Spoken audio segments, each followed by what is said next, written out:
one story I want to mention on the energy side that's got me very excited is your former alma mater, Google, made a very big announcement this week, which I think is pretty relevant to Bitcoin as well, which, as some people know in the show, we're going much deeper on something hopefully to be announced soon on the energy front. And basically the thesis is just the demand for compute, particularly for AI, has gone vertical. There's no way to supply that much energy to the grid. One possibility is going totally off grid, which is something that I'm increasingly interested in, something we've seen for some mining as well. But another possibility is if you can keep data centers connected to the grid and you can actually have demand response, which means they turn off. Now, this was a huge sort of part of the thesis from the 2021 paper that we put out with Square about, the ability to turn off miners when price signals say to do that. Awesome. That's like a really well covered phenomenon at this point. In Texas, they'll shut off when it's really cold or really hot and you need all that electricity. But one of the issues with data centers for compute has been that data centers traditionally require the 5 nines reliability, like 99.99999% reliability. And Google, I think, announced a major deal this week, which was the first with 2 different utilities, including TVA, with Tennessee Valley Authority, my old stomping ground, that they are, I don't know all the specifics, but that they're willing to either power down or shift compute loads due to market signals, which is a very big deal. Because now if you can start deploying more of these loads that are data centers that you can actually power down, whatever, a few days of the year, then we can install a lot more on the grid than we thought. Why do you need to power them down? Is that because it gets too hot, or there's other consumer demand? For peak demand. Bitcoin mining. Okay. Like whenever you see extremely, for example, like imagine a super hot day in Texas, right? And everyone's got their ACs on. Yeah. You basically go and say like the actual cost of our electricity has like gone 100x for just like a few hours. And so in that world, Bitcoin miners were always really valuable because they can just shut off at a moment's notice. They're getting paid more to do that. So it's like a demand response thing. Correct. And demand response is now making its way to data large centers, scale AI data but a lot of centers. people were skeptical, and if data centers would ever do this, because they had this like famous like, no, we need like perfect reliability and we'll never play ball with demand response. Several things. First of all, thanks for sharing that. But real quick, like ERCOT, ERCOT's an interesting phenomenon because it's a decentralized market and it's like a free market, which the freest market. Yeah. So the prices really can go like 100x, right? Yeah.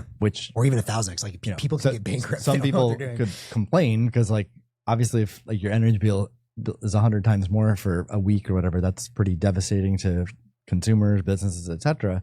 But it reflects reality. Exactly. And I'm generally pro this because like ultimately we get solutions, economic and technological solutions like you're talking about, which is way healthier than like some kind of like subsidization by through taxes or something.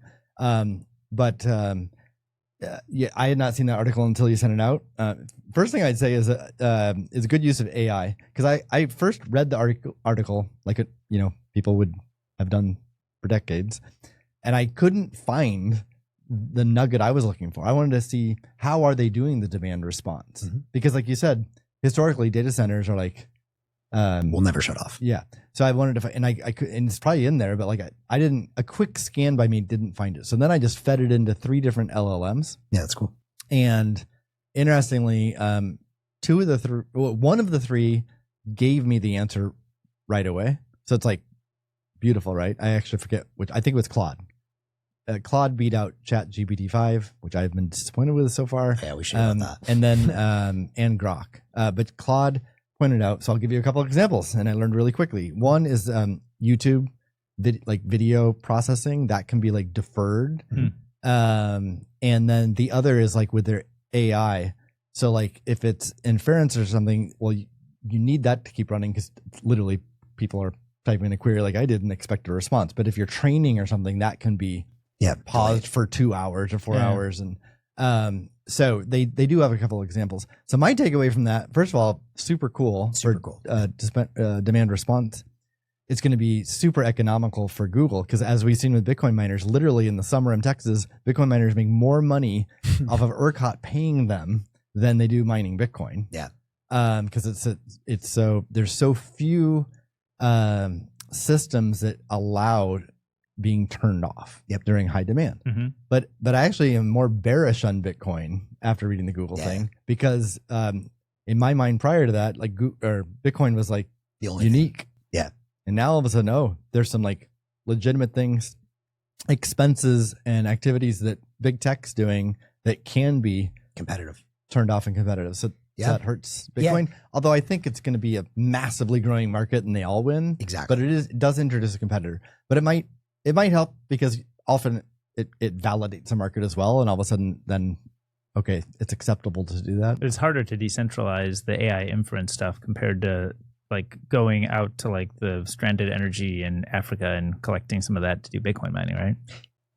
Yes. Well, I mean, that's actually an open topic as well. Is can you have a lot more inference, like really like distributed as well? Today, obviously, yes, because you need the fiber. I don't see how inference is like I just said, inference is not a demand response solution. You can just have, instead of it taking you 5 seconds to generate an image you ask, you can have it generate 10 cents. I know companies that do that. It depends on the kind of inference. Okay, but then you're actually hurting the consumer experience. But people's expectation. The example I gave, AI training, it's not hurting the consumer. I mean, only in a very abstract way, like, oh, they don't get the next generation model. It's 20 seconds later, and I am so fucking pissed. I think you're going to see all of the above. I think that's where they're going to start. On the inference side, you're going to see, I think, two things play out. One, the deeper I'm going in the energy rabbit hole, like I have to say, I have just increasingly more and more respect for Google, like across the board. Like these guys are like, they're at the very cutting edge. They know what they're doing. They've been doing this for a very long time.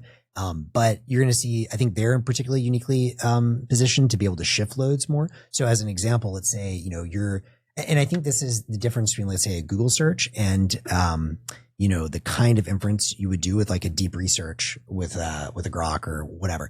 In a Google search, like and again, there's probably, my guess is they're going to have like tiers, right? Like the data center that's providing the Google search, they're never going to turn that off, because that is so core to their business that you get that snappy response in 0.01 seconds. But if you're having a conversation on like a deep research, and like, let's say you needed to shift the load to another data center from, Virginia to Minneapolis as an example, and like, okay, that increases the latency a little bit. Maybe it adds 10, 20 seconds. But if you're already expecting it's going to take 3 or 4 or 5 minutes for this deep research to come back, then adding a little bit doesn't really matter. So I expect to see a lot more like shifting of the inference loads as well, in different tiers. But I agree. If a deep research query is 3 minutes, 10 seconds versus, or 20 seconds versus 3 minutes, 10 seconds, it's kind of marginal. But I have noticed the more I come up with a question, I fire off 3 or 4 AIs, and like some respond right away with like initial, and like that's I gravitate towards that. So it really depends on the use case.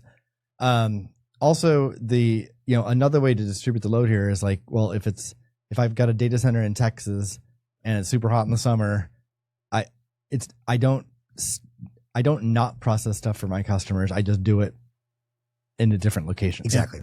Yeah. Exactly. Which adds a little bit of time for the latency, but like, again, depending on the query. But that could even be done it's like, it's going to be hot on July 4th or whatever. Exactly. So it's like, you're already kind of prepared. You already,